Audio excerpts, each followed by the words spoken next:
যুদ্ধ ছাড়াই তাইওয়ান দখল করতে পারে চীন, সেজন্য লাগবে না কোনো সমরাস্ত্র, নেই ভয়ঙ্কর গোলাগুলি কিংবা শক্তিশালী ক্ষেপণাস্ত্র ব্যবহারের প্রয়োজন।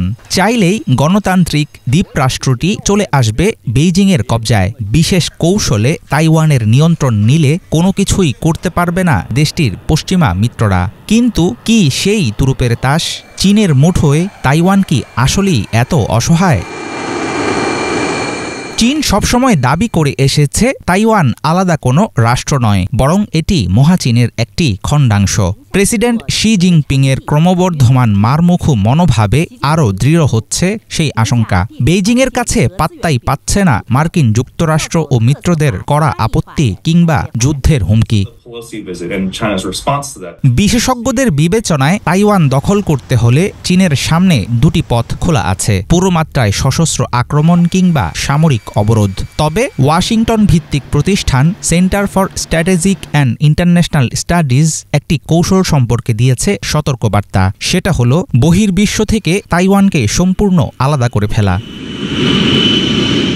তাইওয়ানকে একঘরে করে ফেলার তুলনামূলক নতুন পদ্ধতিটিকে বলা হচ্ছে গ্রে জোন ট্যাকটিক্স। সরাসরি যুদ্ধে না জড়িয়ে এমন পরিস্থিতি তৈরি করা যাতে বেঁধে ফেলা যায় তাইপের হাত পা। চীনা কোস্টগার্ড ও মেরিটাইম সিকিউরিটি এজেন্সিগুলো বন্ধ করে দিতে পারে তাইওয়ান সংলগ্ন সব বন্দরের প্রবেশাধিকার, আটকে দিতে পারে দরকারি বিদ্যুৎ পণ্য সহ 2 কোটির বেশি মানুষের দ্বীপরাষ্ট্রের সব ধরনের জরুরি সরবরাহ।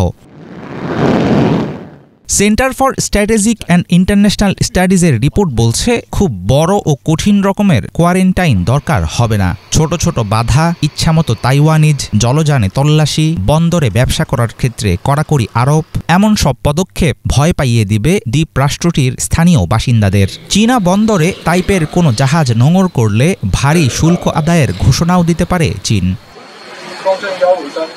সীমিত পরিসরে তাইওয়ানের বন্দর নির্ভর কার্যক্রম বন্ধ করে দিলে সেটা সামাল দিতেই হিমশিম খাবে তাইপে। উদাহরণ হিসাবে বলা যায় তাইওয়ানের সবচেয়ে ব্যস্ত বন্দর কাওসিয়ং। এখান থেকেই পরিচালিত হয় দেশটির সামুদ্রিক আমদানির 57%। পোর্টটির দৈনন্দিন কর্মকাণ্ডে পরিকল্পিতভাবে ব্যাঘাত ঘটাতে পারলে বিপদে পড়ে যাবে তাইওয়ান।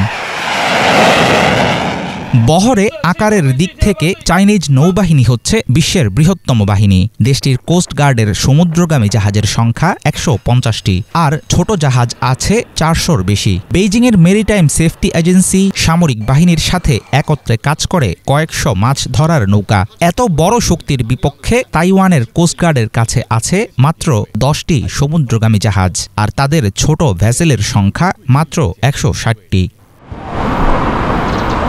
গ্লোবাল সাপ্লাই চেইনের গুরুত্বপূর্ণ একটি কেন্দ্রবিন্দু, শিল্পোন্নত অর্থনীতির দেশ তাইওয়ান। ছোট্ট এই দ্বীপ রাষ্ট্রে তৈরি হয় বিশ্বের সবচেয়ে উন্নত সেমিকন্ডাক্টর। ভৌগোলিক দৃষ্টিকোণ থেকে শত্রু হলেও বহুদিন থেকেই ব্যবসায়িক মিত্র তাইওয়ান চীন। স্বাধীন দ্বীপটিকে একঘরে করে ফেললে তীব্র হবে আঞ্চলিক অস্থিরতা। তাইওয়ান নিয়ে আপাতত আগ্রাসী আচরণেই সীমাবদ্ধ থাকছে চীনা ড্রাগনের অবস্থান। হাফিজুল ইসলাম, বাংলা ভিশন।